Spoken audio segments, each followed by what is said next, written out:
నేను ఇప్పుడు ఏం చేయాలరా? కాళ్ళు చేతులు ఆటలేదు, దడొచ్చేస్తుంది. మీరు అదృష్టవంతులు. నా కళ్ళు ముక్కు చెవులకు కూడా దడొచ్చేస్తుంది. సార్ మీకు ఎన్నిసార్లు చెప్పాలి? మీ బిడ్డ తల్లి గారు రమ్మంటున్నారు.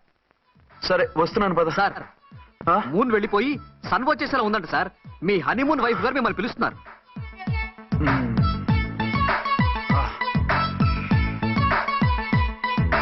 స్వామియే శరణమయ్యప్ప. ఏమిటండి ఎక్కడికి వెళ్ళారు? తెల్లారిపోతుంది కదండి.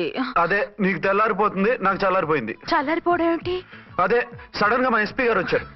ఆయన వస్తే మీకేమిటి? మీరు లీవ్ లో ఉన్నారుగా. అది దిక్కుమాలిన ఎమర్జెన్సీ సర్వీస్ కదా, లీవ్ లో ఉన్నా డ్యూటీలో ఉన్నట్టే.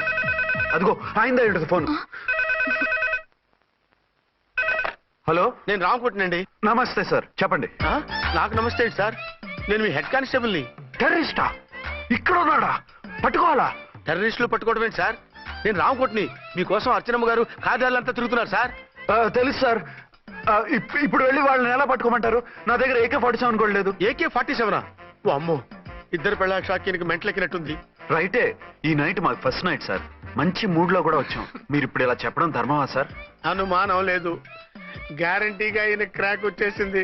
అలాగే, వెంటనే బయలుదేరి వస్తున్నాను. మళ్ళీ ఎక్కడికండి? అదే ఎవరో టెర్రరిస్ట్ పట్టుకోవాలంట. మిమ్మల్ని రమ్మంటున్నాడు. కరెక్ట్ గా క్యాచ్ చేసావు. నేను వెళ్ళి రానని చెప్పొస్తాను, నువ్వు అప్సెట్ కాకుండా కూర్చో, ఓకే?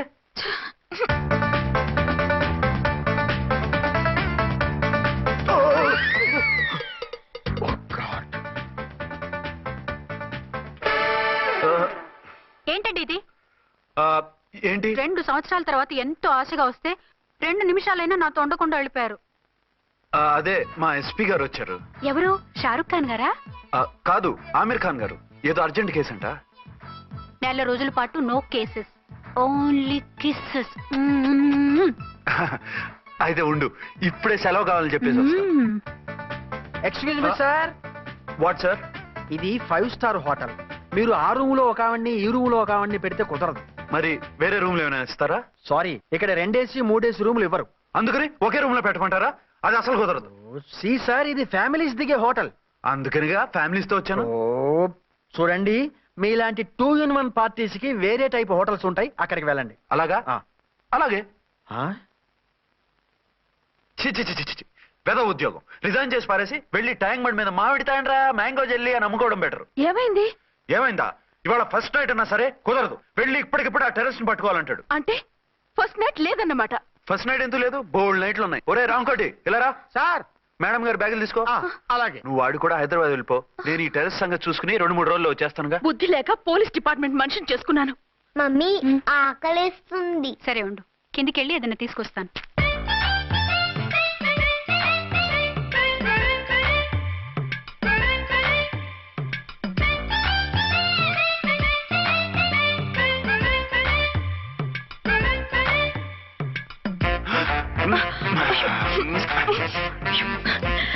సరే చాలే, వదిలే. అరే కమాన్ యార్. ఏయ్ ఏయ్ రే.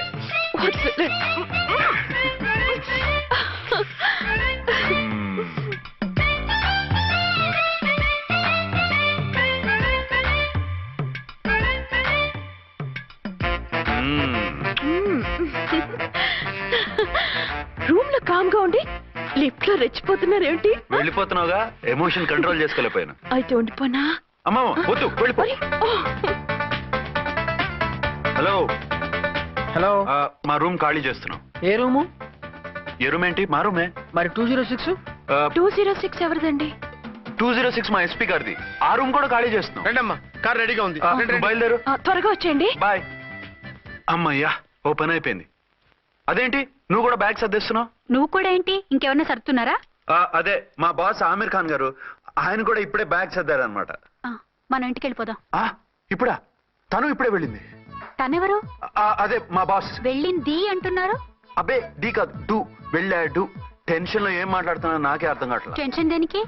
నువ్వు వచ్చావు కదా. నేను రావటం మీకు ఇష్టం లేదా? చచ్చా, చాలా ఇష్టం. నువ్వు వచ్చిన టైంలోనే ఆఫీసర్ రావడం ఇష్టం లేదు. సరే పదండి. ఇదిగో 2 రోజుల నుండి వెళ్దాం అర్చన. మిమ్మల్ని చూడాలనే తొందరలో అమ్మతోనూ మామయ్యతోనూ సరిగ్గా మాట్లాడకుండా వచ్చేసాను. కావాలంటే 2 రోజులు ఆగి వద్దాం. 206 చెక్అవుట్. Thank you sir. దయచేసి ఇక మీదట మా హోటల్కి ఇలా 2 AC 3 AC ఫ్యామిలీస్ తీసుకురాకండి ప్లీజ్. ఓకే అలాగే చేద్దాం. మీరు ఎంతగా చెప్పాలా? ఏంటంటున్నారు? ఏం లేదు, వీళ్ళ హోటల్ బిజినెస్ చాలా డల్ గా ఉంటుందంట. వచ్చినప్పుడల్లా ఇక్కడే ఉండమని రిక్వెస్ట్ చేస్తున్నాడు. నువ్వు పద. వస్తావయ్యా? వద్దొద్దు, వెళ్ళండి చాలు.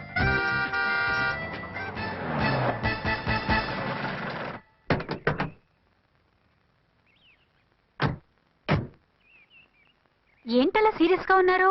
కామెడీగా ఉండలేక. ఏమైంది? మాకేం కాలేదు, మీకే ఏమైనా? మాకేమవుతుంది? అదే మన ప్రయాణం గురించి వరి అవుతున్నట్టున్నారు కదా నాన్న? అవునా? బాగారు బాగారు రే అల్లు గారు అప్పుడే వచ్చారేంటి? అర్జెంట్ పని ఉండి వచ్చేసాను. మరి మా అమ్మాయిది మీ అమ్మాయ కాన్వెంట్కి వెళ్ళింది. కాన్వెంట్ కా? ఎందుకు? ఎందుకంటే చదువుకోవడానికి. ఈయనెవరు? ఈయనకి మామయ్యని. దూరం, బాగా దూరం చుట్టం. దూరం ఏంటి, బాగా దగ్గర అయితేను. మా అమ్మగారి తమ్ముడు గారి పెదనాన్న గారి బావ గారి బావమరిది తోడలుడివి. నువ్వెలా దగ్గర అవుతావయ్యా? మాట్లాడుకుని ఊనం. అంత దూరం. మీరు చెప్పిన వరుస అయితే ఈయనకి మామయ్య ఎలా అవుతారు? పెదనాన్న అవుతారు కదా. అబ్బే మామయ్యని నేను. మధ్యలో వరుస ఎక్కడో వరుస తప్పి రిలేషన్ రివర్స్ అయింది. నాకు తెలిసి ఎప్పుడు మన ఇంటికి రాలేదు ఈయన. అది మీరు వెళ్ళిన తర్వాత ఒక బలమైన సిచ్యువేషన్ లో రిలేషన్షిప్ కలుపుకున్నారులేమ్మా. అది బేబీ ప్రయాణంలో అలసిపోయి వచ్చుంటావు, వెళ్ళి స్నానం చేసిరా. పదమ్మా. అల్లుడు గారు ఏమిటిదంతా? మా అమ్మాయి ఏది? నా జేబులో ఉంది. తీసుకోండి తీసుకోండి, ఉరకండి. మా అమ్మాయిది ఓ సంపేస్తున్నారు. మీ అమ్మాయిని ఇక్కడే హోటల్లో భద్రంగా ఉంచావు. అమ్మాయి హోటల్లో ఉంది. మరి ఈ అమ్మాయి ఎవరు? మీ అమ్మాయికి సవతి. ఆ రోజు వద్దు వద్దు అంటే పెళ్లి చేశారు. కనీసం ఆ నిజాన్ని ఝాన్సీకి చెప్పుంటే ఈ రోజు ఇన్ని ఇబ్బందులు వచ్చేవి కాదు కదా. జరిగిన దాని గురించి బాధపడటం ఎందుకో, జరగాల్సిన దాని గురించి ఆలోచించు. 2 ఏళ్లు ఎన్నో కష్టాలు పడి ఎంతో ఆశతో వచ్చింది నా కూతురు. దానికి మాత్రం న్యాయం చేసి ఏ బాధ కలగకుండా చూడండి. అంటే నా కూతురికి అన్యాయం చేసి బాధ కలిగేది చూడమనా? అది కాదు బావగారు. మరి మీ మాట అలాగే ఉంది వదిన గారు. మీ అమ్మాయికి న్యాయం చేయమంటున్నారు, మరి మా అమ్మాయిని ఏం చేయమంటారు? మీరు క్యాచ్ చేయట్లేదు కానండి. ఇక్కడ ఒక చిన్న పాయింట్ ఉందండి. ఏంటంటే మీ అమ్మాయికి న్యాయం చేస్తే ఆవిడమ్మాయి అన్యాయం అయిపోద్ది, ఆవిడమ్మాయికి న్యాయం చేస్తే మీ అమ్మాయి అన్యాయం అయిపోద్ది. పోనీ ఇద్దరికి న్యాయం చేస్తే మీ కొడుకు అన్యాయం అయిపోతాడు. రాయరు, ఇప్పుడు నా కూతురు గతి ఏంటి? నువ్వెందుకయ్యా ఏడుస్తావు? నా కూతురు జీవితం నాశనం అయిపోతుంటే నేను కాక మా పక్కింటి వాడు ఏడుస్తాడా? పరిస్థితిలా వస్తుందనే ఝాన్సీకి నాకు శోభనం జరగకుండా చేశాడు దేవుడు. చివరికి నా కూతురుగా ఆ సుఖం కూడా దక్కలేదా? సంతోషించు, నీ కూతురుగా సుఖం దక్కితే నీకు దుఃఖం దక్కేది. ఇప్పుడైతే పెళ్ళైనా కన్యగానే ఉంది కాబట్టి నీ కూతురికి మళ్ళీ పెళ్లి చేయొచ్చు. ఏం వేళకోళంగా ఉందా? ఒకసారి తాడి కట్టించుకున్న తర్వాత దాన్ని మళ్ళీ ఎవడు చేసుకుంటాడు? హనీమూన్కి వచ్చాక అది ఇంకా కన్య అంటే ఎవడు నమ్ముతాడు? అయితే నన్నేం చేయమంటారు? ఒక పెళ్ళానికి 2 భర్తలు ఉంటే తప్పు గాని ఒక మొగుడికి 2 భార్యలు ఉంటే తప్పు కాదు. కాబట్టి ఇద్దరితోనూ కాపురం చేయమంటారా? చస్తే చేయను. నేను మనస్ఫూర్తిగా ప్రేమించింది, పెళ్లి చేసుకుంది, కాపురం చేసింది అర్చనతోనే. తనే నాకు భార్య. నా కూతురు నీ భార్య కదా? ఆ అర్చన రాకపోయింటే నా కూతురుతో కాపురం చేసిండోడే కదా? రాకుండా ఉంటే వేరే సంగతి. వచ్చాక ఏం చేయమంటారు? నేను ఉండేది ఒక ఆడదాంతోనే, అది అర్చనతోనే. నా కూతురుతో ఉండనంటావు? Nothing doing. మధ్యలో చెప్పుదోగరు బాగారు. బాగారు ఏమిటండి ఇది? నా కూతురు జీవితం నాశనం చేస్తారా? నా కూతురు జీవితం బుక్కి బాగు చేస్తారా? నువ్వు ఇలా ఏడ్చి మమ్మల్ని నవ్వించకు, నేను సెట్ చేస్తా కదా. ఒరే అబ్బాయి, ఇప్పుడు ఈ నిజం వాళ్ళిద్దరిలో ఎవరు తెలిసినా ప్రమాదమే. కాబట్టి కొన్నాళ్ల పాటు వాళ్ళని వేరే వేరే ఇళ్లలో పెట్టి మేనేజ్ చేయి. తర్వాత మెల్లిగా జరిగింది చెప్తే ఏం చేయాలో వాళ్ళే చెప్తారు. ఇది బాగుంది బాబు, అలా చెయ్యి. సరే, తర్వాత అయినా నా కూతుర్ని ఏలుకుంటాడా బాగారు? చచ్చినట్టు ఏలుకుంటాడు. ముందు ఈ ఆవేశం తగ్గించి ఇద్దరితోనూ క్లోజ్ గా మూవ్ చేయిస్తే ఆవిడ మావిడంటూ ఆటోమేటిక్ లైన్ లో పడిపోతాడు. అంటే ఈ రోజు నుంచి మా సిఐ గారు 2 in 1 అన్నమాట. కాదు, 1/2. ఇదే మన మన్మథ సామ్రాజ్యం. ఎలా ఉంది? బాగుంది, కానీ మనకి వేరే ఫ్లాట్ ఎందుకండి? ఒరే నాన్న, నువ్వు వెళ్ళి ఫ్లాట్ చూడు. 2 సంవత్సరాల తర్వాత మనం రొమాన్స్ రీఓపెనింగ్ చేస్తున్నాం కదా. కేకలో అవి పెడితే ముసలోళ్ళు కంగారు పడతారు.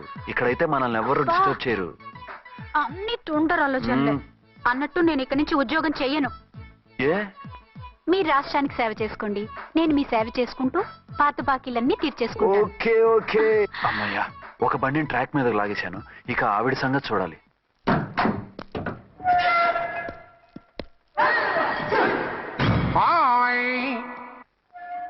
ఏ తల్లి కన్నబిడ్డలమో ఒకే సెల్లో 2 ఏళ్లు కలిసి పెరిగాం. మన ఈ జైలు బంధం కలకాలం ఇలాగే కంటిన్యూ అవ్వాలి తంబి. అట్లనే భయ్యా. ఇప్పుడు నీ ప్రోగ్రామ్ ఏంటి? రౌడీజంగా మస్తు బద్మాష్ పనులు చేసిన ఒక్కసారి కూడా పోలీస్ స్టేషన్ మెట్లెక్కలే. అట్లాసుంటి నా రౌడీయిజం కి బిస్కెట్ తినిపించి నన్ను జైలుకు పంపించిన ఆ లేడీ ఎస్ఐని దాని మొగుణ్ణి కథం చేస్తా. ఆ తర్వాత నా మరుదలను ఎత్తుకపోయి రాక్షస వివాహం చేసుకుంటా. నీ ప్రోగ్రామ్ ఏంటి? పసుపు పారాని ఆరక ముందే నా 7వ పెళ్లిని చెరగొట్టి కొత్త పెళ్ళానికి పాత పెళ్ళాలకి నన్ను మొగుణ్ణి కాకుండా చేసిన ఆ లేడీస్ లీడర్ ఎవరో కనిపెట్టి దాన్ని స్మాష్ చేయాలి.